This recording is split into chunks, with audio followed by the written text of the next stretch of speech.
Hello दोस्तों, मेरा नाम है हिमांशु शर्मा। स्वागत है आप सबका एक और जोग्राफिकल थॉट सीरीज़ के नए वीडियो में। ये है हमारा थॉट सीरीज़ का 17th वीडियो यानी कि 17वां वीडियो। और इस वीडियो में हम किस जोग्राफर के बारे में पढ़ने वाले हैं, आप टाइटल को देखकर गेस करो और कमेंट में बताओ। हम थोड़ी सी बात करेंगे रिकैप की कि हमने लास्ट वीडियो में क्या पढ़ा था, क्योंकि हमारे जो वीडियोस हैं वो एकदम सीरियल से चलते चले आ रहे हैं जिस तरह से थॉट ने डेवलप किया है ज्योग्राफी की फील्ड में। ठीक है, तो लास्ट वीडियो में हमने इमैनुअल कांट के बारे में बात की थी और जाना था कि उन्होंने क्या क्या कंट्रीब्यूट किया था। इस वीडियो में हम क्या बात करेंगे, हम बात करेंगे क्लासिकल पीरियड की।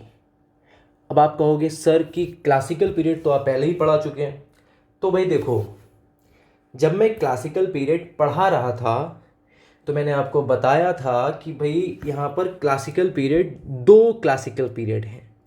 एक है एंशियंट क्लासिकल पीरियड यानी कि प्राचीन शास्त्रीय काल, ठीक है, जिसमें हमने ग्रीक एंड रोमन्स के बारे में पढ़ा था। और आज इस वीडियो में हम जो पढ़ने वाले हैं वो भी है क्लासिकल पीरियड, बट वो है मॉडर्न क्लासिकल पीरियड यानी कि आधुनिक शास्त्रीय काल भूगोल का।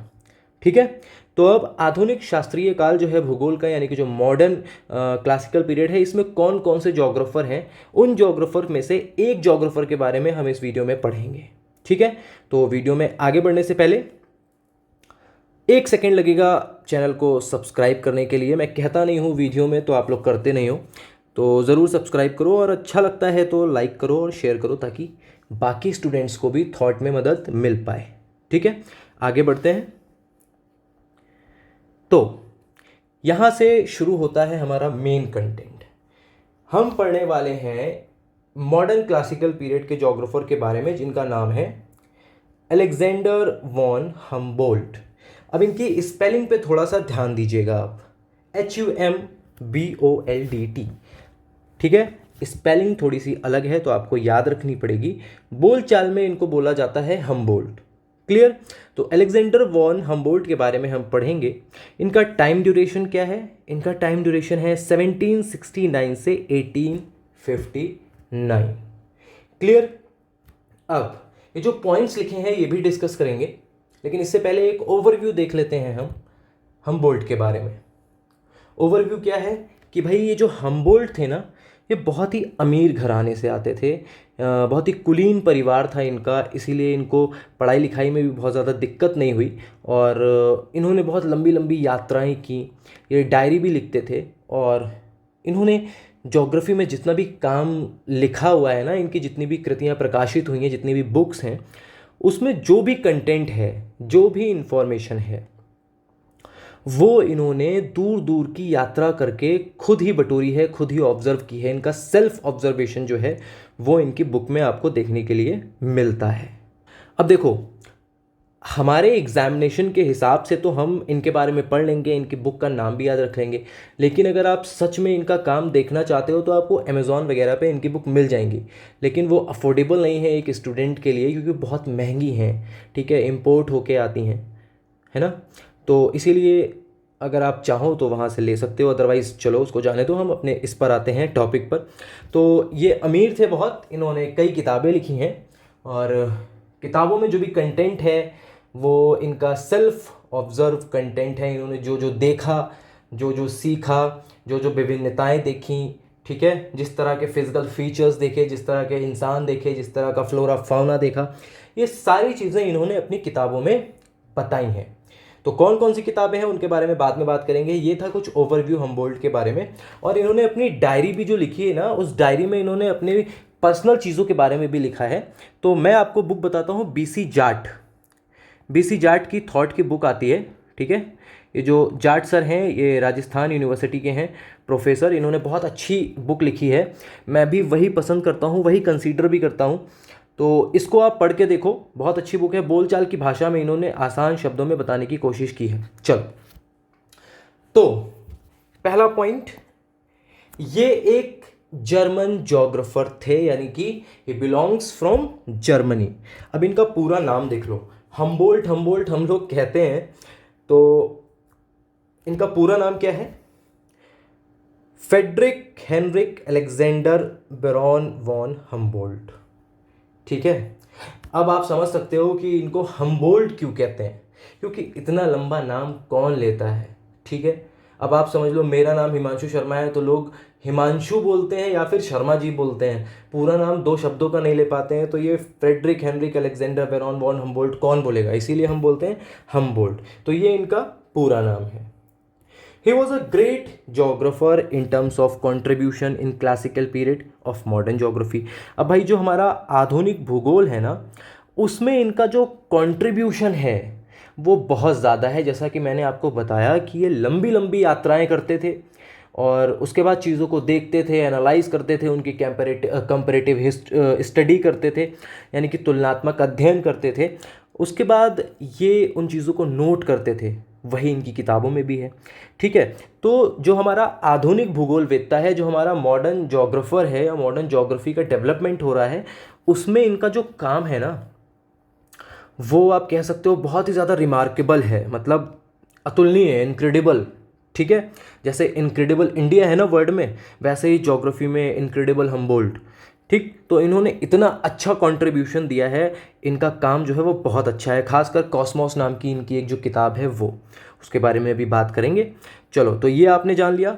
अगला है there are many institute named after him. अब आप देखो कि जर्मनी में इनके नाम पर कई सारे इंस्टीट्यूट हैं, कई सारी लेबोरेटरीज़ हैं, रिसर्च सेंटर हैं। अब आप सोचो कि अगर इनके नाम पर इतने सारे रिसर्च चल रहे हैं, जोग्राफिकल सोसाइटीज़ चल रही हैं, इंस्टीट्यूट चल रहे हैं, यूनिवर्सिटीज़ चल रही हैं, तो ये कोई आम इंसान तो नहीं होंगे। जोग्राफी में इनका काम मतलब सच में अतुलनीय होगा, इसीलिए इतना सारा इनको प्यार दिया जाता है। क्लियर? तो ये सब आपने पढ़ लिया, आगे बढ़ते हैं।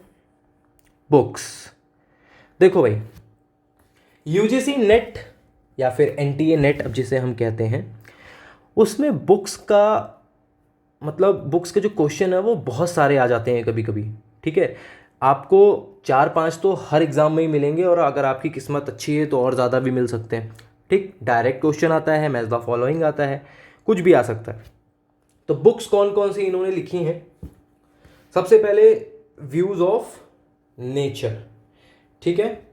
दूसरी बुक है इनकी एशिया सेंट्रल या फिर एशिया सेंट्रल, जैसे कि इन्होंने लिखा हुआ है।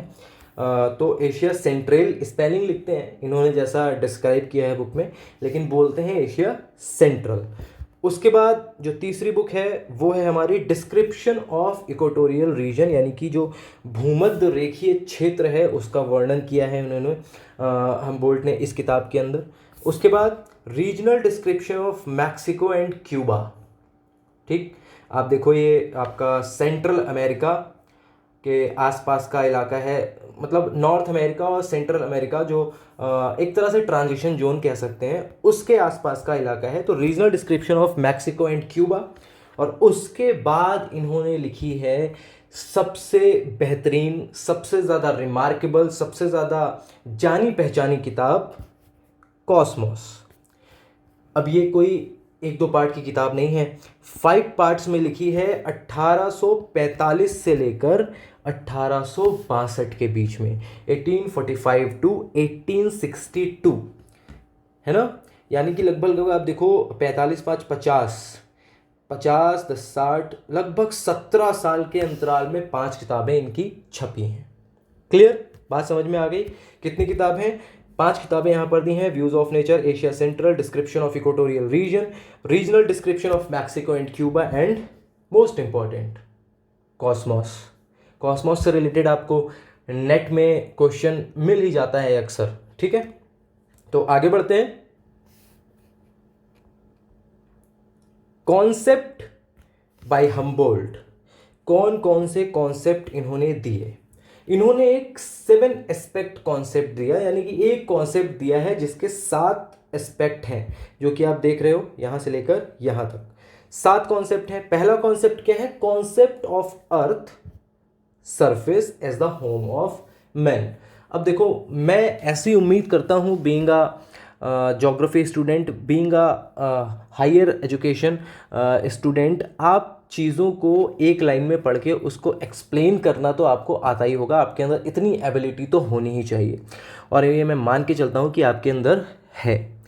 तो अब यहाँ पे ये 7 चीज़ें बताई जा रही हैं। अगर आपके पास क्वेश्चन आता है आपके यूनिवर्सिटी या कॉलेज के सेमेस्टर्स में, तो आप इनको अच्छे खासे रूप में डिस्क्राइब कर सकते हो, अच्छा खासा लेंदी आंसर आपका तैयार हो जाएगा। तो पहला क्या है, concept of earth surface is the home of man. यहाँ पे अर्थ सरफेस की बात की गई है सिर्फ और सिर्फ मानव के घर के रूप में, ठीक है। हम्बोल्ट क्या कहते हैं कि जो भूगोल है ना, उसमें पृथ्वी तल का जो स्टडी है, पृथ्वी तल का जो अध्ययन करना है, वो मानव के घर के रूप में करना है, ठीक है। और जितने भी लोग हम्बोल्ट को मानते हैं वो इस कॉन्सेप्ट को भी मानते हैं कि हमें अर्थ सरफेस को पढ़ना है as the home of man, ठीक है। और आज भी इसको बहुत सारे लोग मानने वाले हैं। तो पहला कॉन्सेप्ट था concept of earth surface is the home of man. दूसरा कॉन्सेप्ट क्या है, science of spatial distribution of the world.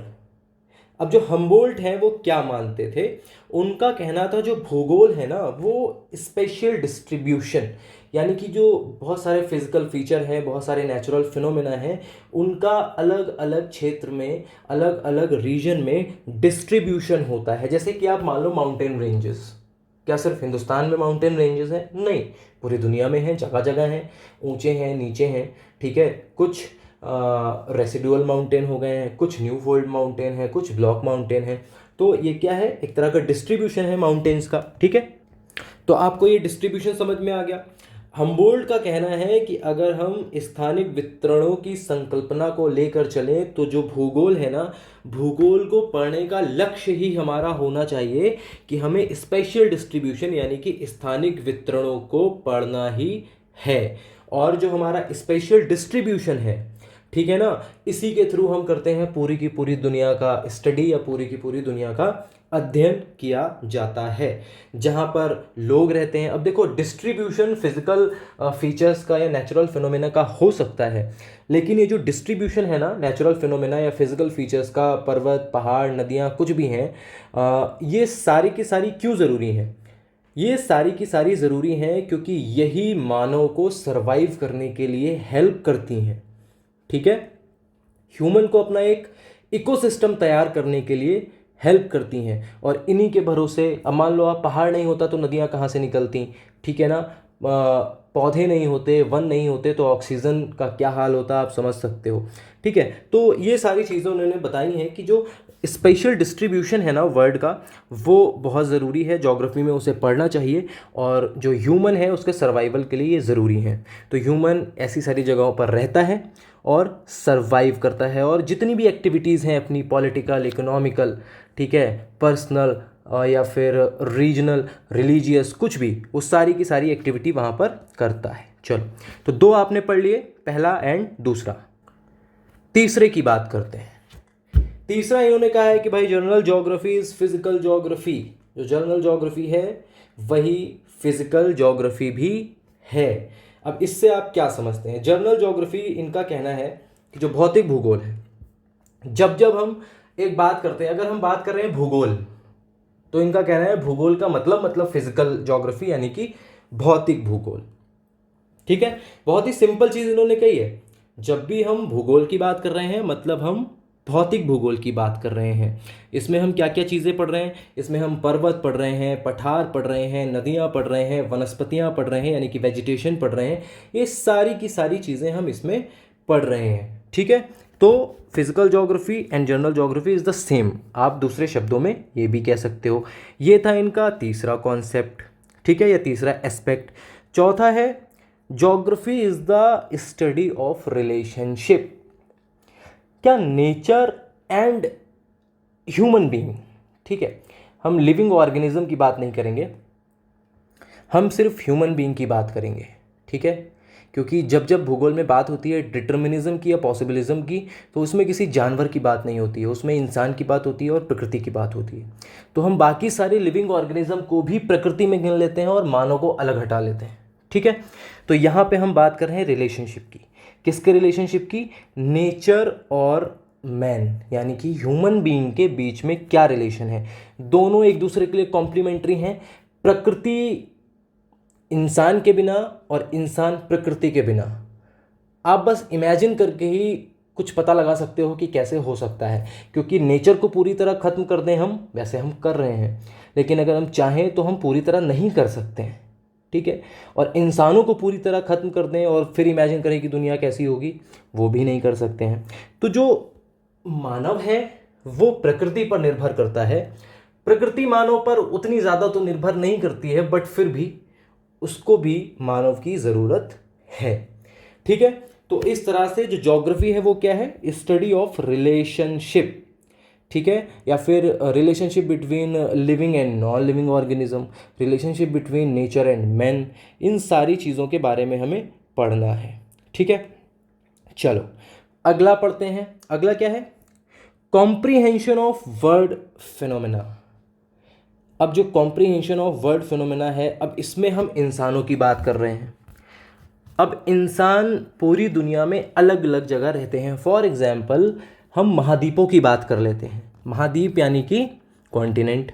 North America में लोग रहते हैं, है ना, साउथ अमेरिका में लोग रहते हैं, यूरोप में लोग रहते हैं, अफ्रीका में रहते हैं, इंडिया में रहते हैं, ऑस्ट्रेलिया में रहते हैं, हर जगह लोग रहते हैं, है ना। लेकिन इसमें आप देखोगे कि अलग अलग जगह पर रहने वाले लोगों की समझ अलग अलग होती है। वो अलग अलग तरह की खेती करते हैं, वो अलग अलग तरह की भाषाएं भी बोलते हैं। अब अभी जो थोड़ा सा ग्लोबलाइजेशन आ गया है, उसकी वजह से हम बहुत सारी भाषाएं बोलने लगे हैं एक ही देश में रहकर। लेकिन अगर हम मूल रूप से बात करें तो अलग अलग जगह पर रहने वाले लोगों की भाषाएं, खान पान, ये सारी चीज़ें अलग हैं, वेशभूषा, ठीक है ना, उनका फिजिकल फीचर यानी उनकी जो बॉडी का स्ट्रक्चर है वो भी अलग है। तो सब कुछ तो अलग है। तो ज्योग्राफी को पढ़ने का जो एक एक्सपेक्ट है वो क्या है, वो ये है कि हमें जो पूरी की पूरी दुनिया है ना, उसके फिनोमेना को भी समझना है। ऐसे नहीं लेके चलना है कि हाँ भाई हम इस देश में रहते हैं तो सब कुछ यहीं अच्छा अच्छा है, बाकी पूरी दुनिया में सब कुछ खराब है। और ये भी लेके नहीं चलना है कि हम जिस देश में रहते हैं बस यहीं पे सब कुछ खराब है, बाकी पूरी दुनिया में अच्छा है। ठीक है, सभी जगह थोड़ा थोड़ा खराब है, सभी जगह थोड़ा थोड़ा अच्छा है। ठीक है, तो ये चीज़ें चलती रहती हैं और ये एक भूगोल के स्टूडेंट के रूप में आपको समझना चाहिए। ठीक है, आप किसी भी एक चीज़ को लेकर रिजिड नहीं हो सकते हो कि नहीं मेरा पेन है तो अच्छा है, तुम्हारा पेन है तो ख़राब है, या फिर तुम्हारा पेन है तो अच्छा है, हाय मेरा ही पेन ख़राब है। ऐसा नहीं चलता है। ठीक है, हमें क्या करना है, हमें समझना है दुनिया को, दुनिया के अलग अलग फिनोमेना को समझना है। तभी हम समझ पाएंगे कि लोग अलग अलग क्यों होते हैं, कुछ लंबे क्यों होते हैं, कुछ छोटे क्यों होते हैं, कुछ काले क्यों होते हैं, कुछ गोरे क्यों होते हैं। ठीक है ना, कुछ मांस ज़्यादा क्यों खाते हैं, कुछ सब्जियां ज़्यादा क्यों खाते हैं। इन सारी चीज़ों को आप अगर देखोगे तो आप समझ पाओगे। सब्जियां वहाँ के लोग ज़्यादा खाते हैं, वनस्पतियां वहाँ के लोग ज़्यादा खाते हैं जहाँ पर बारिश अच्छी मात्रा में होती है। अब आप सोचो कि सहारा के लोग रोज़ पालक, बथुआ, कद्दू, लौकी, तुरई खा रहे हैं? नहीं, मतलब नहीं खा सकते भाई। वहाँ पर उस क्वांटिटी में हो ही नहीं सकता जैसे हमारे इंडिया में हो रहा है। ठीक है, तो हमें क्या करना है, बहुत ज़्यादा इधर उधर हो जाएगा, हमें पूरी दुनिया के फिनोमेना को समझना है। ये है इनका फिफ्थ एस्पेक्ट। उसके बाद जो एस्पेक्ट आता है उसके बारे में बात कर, हेट्रोजेनिसिटी ऑफ फिनोमेना। क्या है ये भाई कि जो भूगोल में हम घटनाएं देखते हैं, भूगोल में जो हम इवेंट देखते हैं ना, वो सिमिलर नहीं होते। एक अगर हम कहना चाहें तो कि उनमें सिमिलैरिटी नहीं होती है। जैसे कि आप देखो कि कहीं पर पहाड़ बन रहा है तो आप मतलब गर्दन उठा के देखोगे, पहाड़ की ऊंचाई ख़त्म नहीं होगी।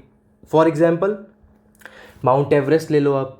ठीक है, फिर एक जगह तो इतना ऊंचा पहाड़ है, लगभग 9 किलोमीटर ऊंचा, दूसरी तरफ लगभग 11 किलोमीटर मेरियाना ट्रेंच, मेरियाना गर्त है पैसिफिक ओशन में, जिसकी गहराई हमें पता है कि इतनी 11 किलोमीटर के आसपास है, हो सकता है और भी गहरी हो, हम वहाँ तक नहीं गए। ठीक है, एक तरफ ज्वालामुखी उद्गार हो रहा है जिसमें से आग निकल रही है, दूसरी तरफ पोल्स हैं जहाँ पर इतनी बर्फ़ है, इतनी बर्फ़ है कि आदमी को पानी पीने के लिए भी बर्फ़ को उबाल के पानी पीना पड़ता है। ठीक है, तो आप देख रहे हो ना कितना अंतर है, कहाँ ऊंचा पहाड़, कहाँ गहरी खाई, कहाँ गर्म जलता हुआ लावा की कोई छू ले तो तुरंत राख हो जाए, कहाँ दोनों ही पोल्स पर, दोनों ही ध्रुवों पर मोटी मोटी बर्फ़, मतलब किलोमीटर, 100 किलोमीटर, 200 किलोमीटर मोटी बर्फ़। है ना, आपको दिख रहा है ना कि कितना डिसिमिलैरिटी है, कोई समानता नहीं है ना। एक तरफ मीठा पानी नदियों से बह रहा है, दूसरी तरफ इतना खारा पानी कि आप उससे नमक बना लेते हो, पी नहीं सकते उसको, है ना।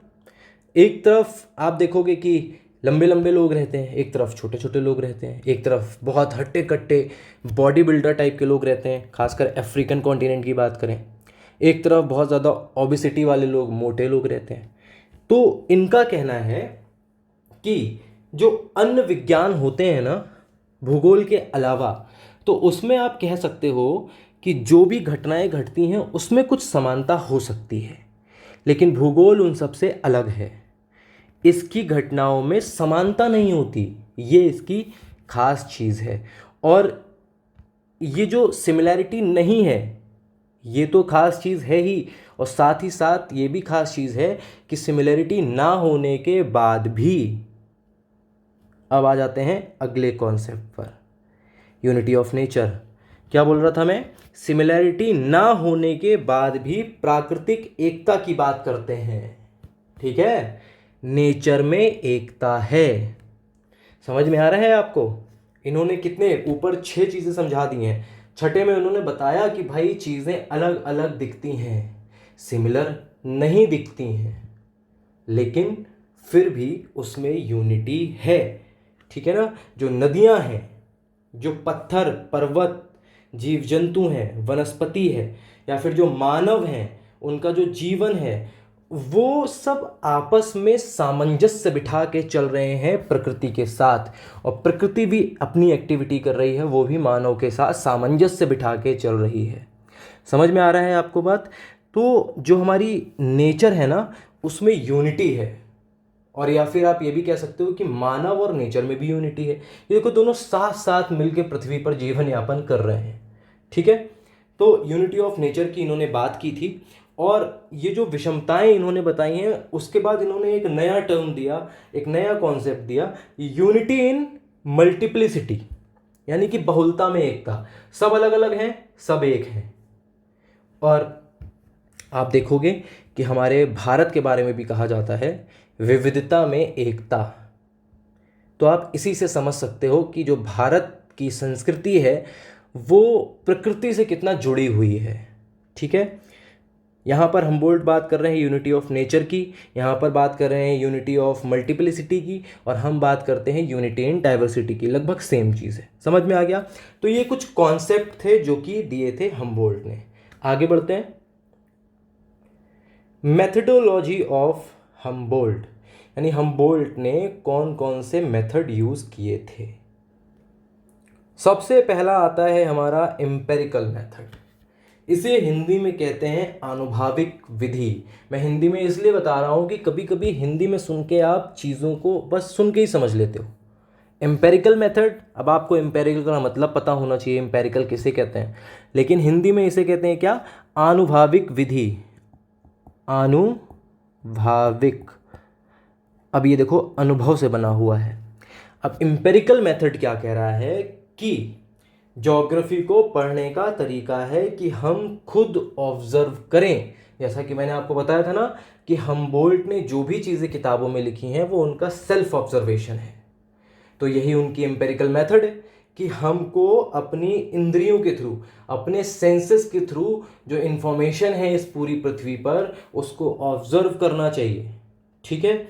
फिर उसको एक्सपेरिमेंट करके देखना चाहिए अलग अलग एस्पेक्ट पर, ठीक है। उसके लिए आप इंस्ट्रूमेंट भी यूज़ कर सकते हो, कोई भी विधि आप यूज़ कर सकते हो जो भी आप एक्सपेरिमेंट करना चाहो। क्लियर। तो कैसा मेथड होना चाहिए, एम्पेरिकल, कि भाई अनुभव करके देखो, ऐसे नहीं हमने बोल दिया कि पानी गीला गीला सा लगता है, ठंडा सा लगता है, आपने मान लिया, नहीं, जाओ पानी में छलांग लगा दो, तुम्हें पता चल जाएगा कि पानी ठंडा लगता है, गीला गीला सा लगता है, ठीक है ना। तो एम्पेरिकल मेथड। दूसरा सिस्टमैटिक मेथड। इनका कहना है कि जो स्टडी है उसको सिस्टमैटिक तरीके से करो। अब सिस्टमैटिक तरीका क्या है, अब अगर आपको माउंट एवरेस्ट को पढ़ना है, उसको पढ़ने का तरीका ये नहीं है कि ले लिया गैस सिलेंडर, पहन ली मोटी मोटी जैकेट और पहुंच गए एकदम चोटी पर, एवरेस्ट पर, और वहाँ जाके पत्थर तोड़ रहे हैं कि भाई ऊंचाई पर इतनी आ गए, अब हम देखेंगे कि इस पीक पर क्या चीज़ है। नहीं, हमें अभी वो नहीं करना है। हमें सबसे पहले तो ये देखना है कि भाई इतना विशाल, इतना बड़ा पर्वत यहाँ आया कैसे। उसके लिए हमें हजारों साल पीछे, लाखों साल पीछे जाना पड़ेगा। वहां से शुरू करो ना अब, है ना। अब ज्योग्राफी को ही ले लो। ज्योग्राफी पढ़ने के लिए सबसे पहले आपको भूगोल को, कैसे शुरू हुआ भूगोल, वो जानना पड़ेगा। आप सबसे पहले परिभाषाएं पढ़ के आए हो, उसके बाद आपने अलग अलग देशों के बारे में पढ़ा, अलग अलग मेथड्स के बारे में पढ़ा, अलग अलग जोग्राफर्स के बारे में पढ़ा, अब जाके आप मॉडर्न क्लासिकल पीरियड पे पहुंचे हो। अगर मैं आपको सबसे पहले ही यही वाली वीडियो पढ़ा देता हमबोल्ट की, तो आप तो सब उधर मिस करके आए थे ना, वो सिस्टमेटिक नहीं था। तो हमबोल्ट का कहना है कि भैया चीज़ों को सिस्टमेटिक तरीके से पढ़ो, स्टेप बाय स्टेप पढ़ो, ठीक है। तो ये हो गया इनका सिस्टमैटिक मेथड। और सिस्टमैटिक मेथड क्यों ज़रूरी है भाई? ज्योग्राफी को हम साइंस मानते हैं, और साइंस की स्टडी का मतलब ही होता है सिस्टमैटिक स्टडी करना। समझ में आ गया? उसके बाद कंपैरेटिव स्टडी, हिंदी में कहते हैं तुलनात्मक विधि या तुलनात्मक मेथड। अब भाई देखो, पूरी दुनिया में जो भी चीज़ों का वितरण है, जो भी चीज़ों का डिस्ट्रीब्यूशन है, चाहे वो प्राकृतिक हो, अप्राकृतिक हो, वो किस तरह से है। चलो अप्राकृतिक मैंने बोल दिया, उसको हटा दो। प्राकृतिक चीज़ें, पर्वत पहाड़ नदियाँ, बार बार पर्वत पहाड़ बोल रहा हूँ तो आप कंफ्यूज मत होना, है ना।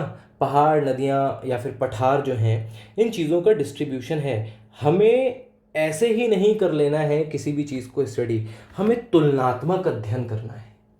तुलनात्मक अध्ययन करने से चीज़ें पता चलती हैं कि भाई पहाड़ इतना ऊंचा और पठार भी ऊंचा है, लेकिन पठार पे पीक क्यों नहीं है, पठार पे चोटी क्यों नहीं है ना।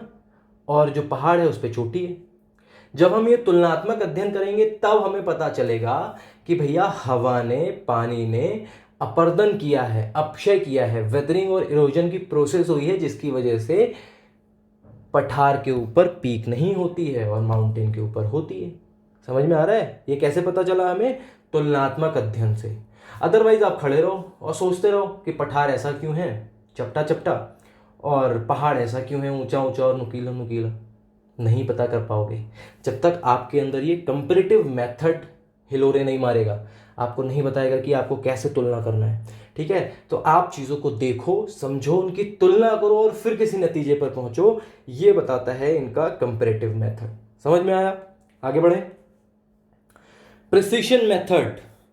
अब प्रिसिशन को इन्होंने कहा है पूरी तरह से शुद्ध, प्योर, ठीक है।